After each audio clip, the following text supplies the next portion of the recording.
You probably already know that much of New Mexico is a desert, but if we mention farming and ranching, you may furrow your brow in questioning disbelief. People have farmed and ranched across the land of enchantment for thousands of years. From the first Native American settlers to grow corn, beans, and squash, to today's multi-million-dollar agribusinesses. The New Mexico Farm and Ranch Heritage Museum here in Las Cruces documents and commemorates our state's rich agricultural tradition. I'm Cheryl Falstead. And I'm Bud Russo, and we'll be your guides. The Farm and Ranch Heritage Museum has been a landmark in Las Cruces for more than a dozen years, but it was conceived more than a quarter century ago. Here's Craig Massey, Communications Manager for the museum, to tell us how it all began. This museum got started it's a vision from Dr. William Stevens, who was the Secretary of the Department of Agriculture with the state, and also Dr. Gerald Thomas, who was the president of New Mexico State University in the 1970s. Both of them had noticed that artifacts and implements and objects from New Mexico's farms and ranches were ending up in museums in other states, especially over in West Texas, and they had this vision to create a museum in New Mexico to keep New Mexico's heritage in New Mexico and to tell our story ourselves. They were both based in Las Cruces, and they got a movement going, a grassroots movement of ranchers and farmers and just other interested parties, and they pushed it along, and the wheels of government run a little slow sometimes, and it took a long time, but eventually they got legislation to provide funding for the building, and it opened in 1998. Unlike many museums where exhibits are static, the Farm and Ranch Heritage Museum is very much alive. There are, of course, exhibits indoors, but outdoors visitors find living exhibits in the form of orchards and gardens, plus livestock, horses, cattle, sheep, goats, and one rooster. But that's a story you'll have to ask your tour guide about. We wondered why there were so many different breeds of animals here and so many different orchards. So we asked Craig. Well, here at the museum we're telling a story, and this is an educational museum as well as a history museum, so we want to tell the story of New Mexico agriculture in a lot of different ways, and one of the ways is to show the animals. It makes New Mexico unique regarding livestock, and we want to show everyone the different breeds and where they came from. Every farm is growing things, and we want to be a farm too. We want to show people, demonstrate to people, what farmers do, and the best way to do that is to grow some things ourselves. Rather than just talk about the museum, let's take a quick tour. As you walk from the parking lot, the cactus garden out front shows the wide variety that grow here. To your right is the museum tractor exhibit, with a group of historic John Deere tractors and other machines. To your left is the Children's Discovery Garden, a play area that teaches about plants and farming. And just to the left of the Discovery Garden, up the hill beyond the parking lot, is the museum's vineyard, where several varieties of wine grapes are growing. In the lobby, you'll find a hearth where you can warm your hands in winter, and a wonderful view of the Oregon Mountains to the east, across a courtyard where paving stones are marked with more than 250 livestock brands.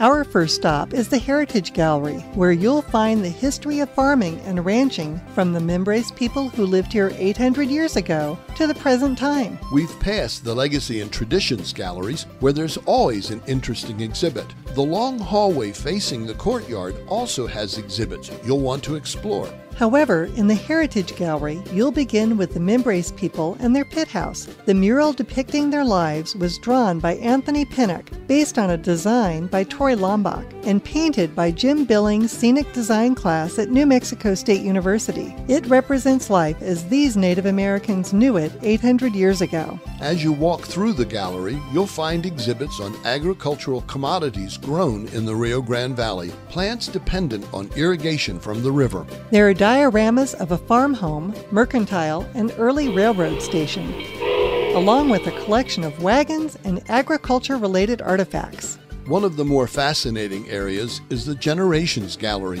where you can examine intimate photos of men, women, and children of years gone by. Now let's exit the building through the south door, past the current art exhibit on display. Immediately in front of us is the blacksmith shop, and to our right, the Whitty Cabin, which was first a garage and then a blacksmith shop from the 1920s to the 1950s. It was disassembled in Stanley, New Mexico, north of Moriarty, and brought to the museum in 1998. Across the yard is the Working Blacksmith Shop. There you may find Billy Province forming nails and forks and other implements, just the way smithies did in the mid-1800s. His commentary is as fascinating as his work.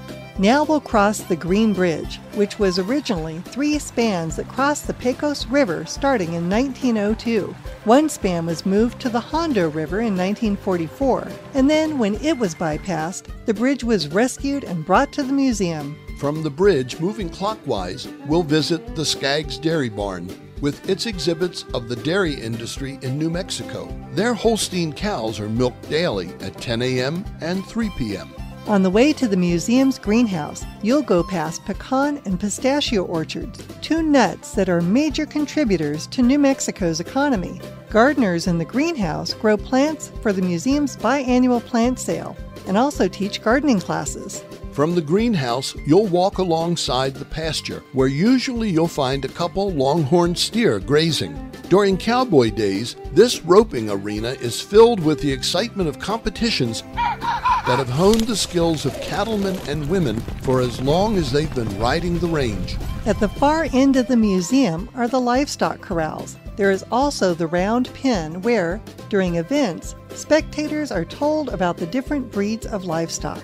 Now we're heading back toward the entrance. We're here at the Horse and Cattle Barn, where you'll find several breeds of horses, mules, and cattle, along with a couple shy burros. The next building is the Sheep and Goat Barn, with its resident churro and black-faced Suffolk sheep and Angora goats. We'll end our tour at the Watering Place, a steel sculpture by Armando Alvarez depicting the importance of water in the desert.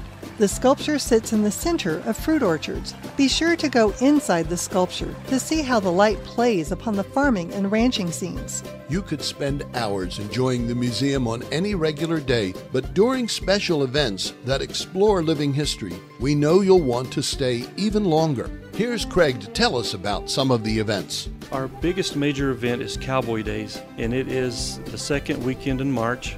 It's a celebration of the ranching heritage in New Mexico, and we celebrate this heritage in a lot of different ways. We have cowboy music, we have demonstrations. Today, I have other plans. Perhaps another day, eh? No, it's today, right now. No, how about it? How about now? There, oh, no! No, senor! Oh, we have stagecoach and horseback ride. Good girl.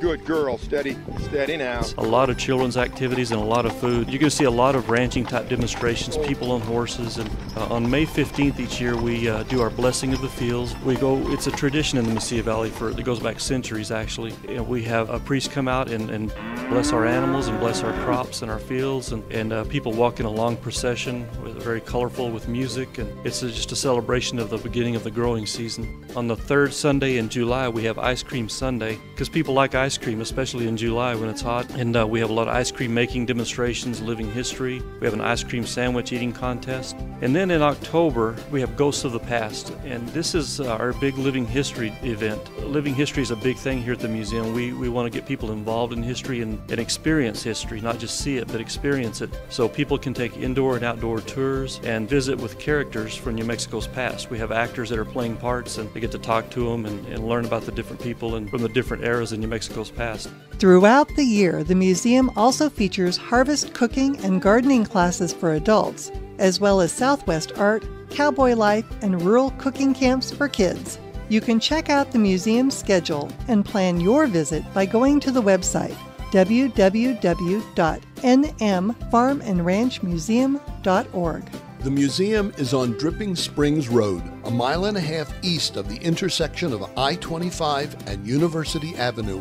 It's open Monday through Saturday from 9 a.m. to 5 p.m. and Sunday from noon to 5 p.m. Admission is $5 for adults, $3 for seniors, and $2 for children 5 to 17. Younger children and veterans are free. This podcast was sponsored by the Las Cruces Convention and Visitors Bureau and produced by Explore New Mexico.